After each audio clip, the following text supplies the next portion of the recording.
नमस्कार मित्रांनो, learn English through Marathi या प्रोग्राममध्ये आपलं सर्वांचं स्वागत आहे। बघा, आता आज आपण कंटिन्यू करतो आपला टॉपिकचं नाव काय आपल्या द हिंदू व्होकॅब्युलरी। आता टॉपिक सुरू करण्या अगोदर आता एक गोष्ट तुम्हाला मला सांगायची आहे की तुम्ही जेव्हा व्हिडिओला म्हणजे बघायला सुरुवात करता तर चॅनलला सबस्क्राइब नक्की करा, कारण की आपलं एक टार्गेट आहे जेव्हा आपण 10,000 सबस्क्रायबरला क्रॉस करू तर त्याच्यानंतर आपण आपले काही कोर्स लॉन्च करायचे आपल्याला, बरोबर। काय PDF आहेत त्या तुम्हाला शेअर करायच्या आहेत, तर आपल्याला नक्की काय करायचं आहे, जेव्हा आपण व्हिडिओला स्टार्ट करू पहिले सबस्क्राइब, बरोबर, लाईक करा, शेअर करत चला, जेणेकरून आपल्या व्हिडिओचा दुसऱ्यांना सुद्धा काय होईल, फायदा होईल। आलं लक्षात? तर सुरू करूया। बघा, आता नेहमीप्रमाणे आपण काय म्हटलंय की आपण व्होकॅब्युलरी का घेतो की UPSC मध्ये जे द हिंदू आपण न्यूजपेपर जनरली वाचतो तर त्याच्यामध्ये आपल्याला द हिंदू समजायला सोपा जाईल, बरोबर।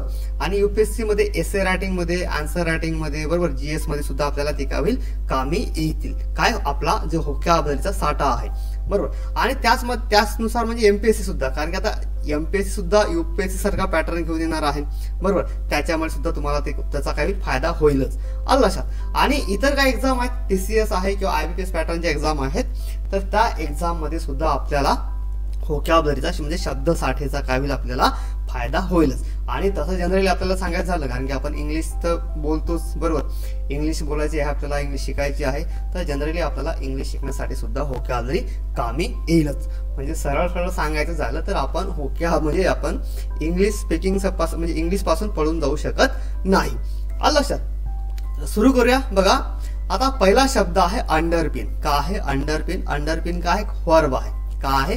व्हर्ब आहे। आणि व्हर्ब असल्यामुळे त्याचा आता बघा, व्हर्ब त्याचा अर्थ काय होईल मराठीमध्ये? प्रोत्साहित करणे। काय होतो? प्रोत्साहित करणे। त्याला आपण प्रमोट सुद्धा म्हणू शकतो। काय म्हणू शकतो? प्रमोट। आता नेहमीप्रमाणे सिनोनिम सुद्धा आहे आणि अँटोनिम सुद्धा आहे। सिनोनिम्स काय होईल? नर्चर किंवा मग एनकरेज, नर्चर किंवा मग एनकरेज। आणि अँटोनिम्स होईल हिंडर। काय होईल? हिंडर। एक्झाम्पल बघा, trust and communications अंडरपिन a successful relationship. Trust and communication, बरोबर, ट्रस्ट आणि कम्युनिकेशन, बरोबर, म्हणजे विश्वास असायला पाहिजे किंवा मग आपलं चांगलं कम्युनिकेशन असलं पाहिजे, तर त्याच्यानंतर काय होईल, आपलं जे रिलेशनशिप आहे ते सक्सेसफुली काय होईल, प्रोत्साहित होईल, म्हणजे ग्रो होईल, प्रमोट होईल, आलं लक्षात। असा काय सेंटेन्सचा अर्थ होईल। नेक्स्ट बघा, नेक्स्ट आहे इम्प्रुडंट। का आहे? इम्प्रुडंट। इम्प्रुडंट आहे ऍडजेक्टिव्ह, त्याला आपण मराठीमध्ये काय म्हणतो? अविवेकी। इम्प्रुडंट म्हणजेच काय? अविवेकी। आणि आपण त्याला अनवाईज सुद्धा म्हणू शकतो, म्हणजे हुशारला आपण काय म्हणतो? अनहुशार म्हणतो का नाही, बरोबर, तर अनवाईजला अनवाईज म्हणतो। बघा, सिनोनिम्स आहे आणि अँटोनिम्स आहे। आता सिनोनिम्स म्हणजेच काय होतील? इनज्युडिशियस किंवा मग इनकॉशियस, इनज्युडिशियस किंवा इनकॉशियस। आणि अँटोनिम्स होईल प्रुडंट। अँटोनिम्स काय होईल? प्रुडंट। एक्झाम्पल बघा, it was imprudent to invest all his saving in one risky venture. It was, बरोबर, it was imprudent to invest all his saving in one risky venture. म्हणजेच काय? त्याचा तो एक मूर्खपणा होता। काय होता मूर्खपणा? त्याने काय केलं, जो त्याची जी पूर्ण सेव्हिंग होती त्याने केली फक्त एका रिस्की व्हेंचर मध्ये काय केली, इन्व्हेस्ट केली। म्हणजे आपण जनरली बघतो ना की आता आजकाल लोक जेव्हा स्टॉक मध्ये इन्व्हेस्ट करायला लागतात तर मूर्खासारखे एका स्टॉक मध्ये पूर्ण पैसे टाकायचे का नाही, तर ते पैसे कसे डिवाइड करून टाकायचे, म्हणजे का कोणता एक स्टॉक खाली जाईल तर दुसरा वर येईल, बरोबर। तर तो आपला टॉपिक नाही सध्याचा, बरोबर, आपला टॉपिक आहे व्होकॅब्युलरी डिस्कस करण्याचा। तर सेंटेन्सचा अर्थ काय होईल? सेंटेन्सचा अर्थ होईल तो एक मूर्खपणा होता त्याचा, कशाचा, की बाबा त्याने काय केलं, पूर्ण सेव्हिंग होती त्याची, तर त्याने काय केली, पूर्ण एकाच व्हेंचर मध्ये काय केली, इन्व्हेस्ट केली, असा काय सेंटेन्सचा अर्थ होईल। नेक्स्ट आहे इन्कर्जन। इन्कर्जन म्हणजेच काय? एक नाउन आहे, त्याचा अर्थ होतो आक्रमण, बरोबर, त्याला आपण अटॅक ऑन सुद्धा म्हणू शकतो। सिनोनिम्स काय होईल? असॉल्ट ऑन किंवा मग रेड ऑन, असॉल्ट ऑन किंवा रेड ऑन। आणि अँटोनिम्स होईल रिट्रीट। अँटोनिम्स काय होईल? रिट्रीट। एक्झाम्पल बघा, soldier went for incursion into enemy territory. म्हणजेच काय? जे सोल्जर आहेत त्यांनी काय केले, ते म्हणजे ते कुठे गेलेले आहेत? ते गेलेले आहेत दुश्मनाच्या क्षेत्रामध्ये। कशासाठी? इन्कर्जन, अटॅक करण्यासाठी, आक्रमण करण्यासाठी, असा काय सेंटेन्सचा अर्थ होईल। नेक्स्ट आहे एक्झाजर्बेट। एक्झाजर्बेट हा एक वर्ब आहे, त्याचा मराठीमध्ये अर्थ होतो खराब करणे, बरोबर, एखादी गोष्ट नाश करणे, त्याला आपण ॲग्रेवेट सुद्धा म्हणू शकतो। सिनोनिम्स काय होईल? वर्सन किंवा मग इन्फ्लेम। आणि अँटोनिम्स होईल काम। अँटोनिम्स काय होईल? काम। एक्झाम्पल बघा, the heavy rains exacerbate the flooding in the city, बरोबर, the heavy rain exacerbate the flooding in the city. म्हणजेच काय, ज्या हेवी म्हणजे पाऊस कसा आला, खूप मुसळधार पावसामुळे काय झालेलं आहे, सिटीमध्ये फ्लड आला, त्याच्यामुळे काय झालेलं आहे, नुकसान झालेलं आहे, खराब झालेलं आहे शहर, असा काय सेंटेन्सचा अर्थ होईल. आता बघा नेक्स्ट आहे कॅटास्ट्रॉफी. का आहे कॅटास्ट्रॉफी? कॅटास्ट्रॉफी काय, एक नाऊन आहे बरोबर. त्याचा मराठीमध्ये अर्थ काय होतो, आपत्ती. आपण त्याला डिझास्टर सुद्धा म्हणू शकतो. सिनोनिम्स काय होईल, कॅलॅमिटी किंवा मग कॅटासायलिझम बरोबर, कॅटासायलिझम. आणि अँटोनिम्स होईल सॅल्वेशन. अँटोनिम्स काय होईल, सॅल्वेशन. एक्झाम्पल काय होईल, an environmental catastrophe has hit the country. An environmental catastrophe has hit the country म्हणजेच काय, जे नैसर्गिक आपत्ती जे आलेली आहे बरोबर, जे डिझास्टर आलेलं आहे त्याच्यामुळे काय झालेलं आहे, देशाला काय झालेलं आहे, नुकसान झालेलं आहे. आलं लक्षात, असा काय सेंटेन्सचा अर्थ होईल. नेक्स्ट आहे स्लेंडर. स्लेंडर म्हणजे स्लेंडर काय, ऍडजेक्टिव्ह आहे, त्याचा अर्थ होतो अल्प किंवा मग मियागर आपण त्याला म्हणू शकतो. सिनोनिम्स काय होईल, लिमिटेड आणि स्लाइट. लिमिटेड आणि स्लाइट. आणि अँटोनिम्स होईल कन्सिडरेबल.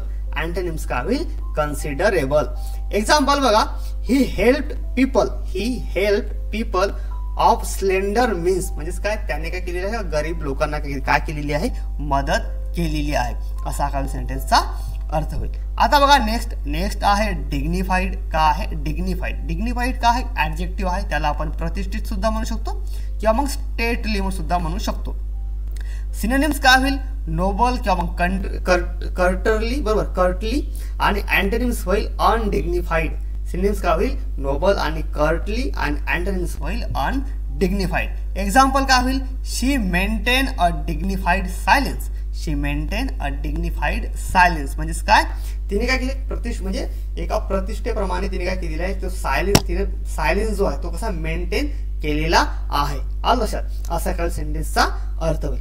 नेक्स्ट आहे प्रोफाउंडली. प्रोफाउंडली एक ऍडव्हर्ब आहे, त्याचा मराठीमध्ये अर्थ होतो गंभीरतापूर्वक. म्हणजेच काय, एखाद्या गोष्टीवर अगोदरच विचार करून एखादी गोष्ट करणे बरोबर. प्रोफाउंडली त्याला आपण एक्स्ट्रीमली सुद्धा म्हणू शकतो.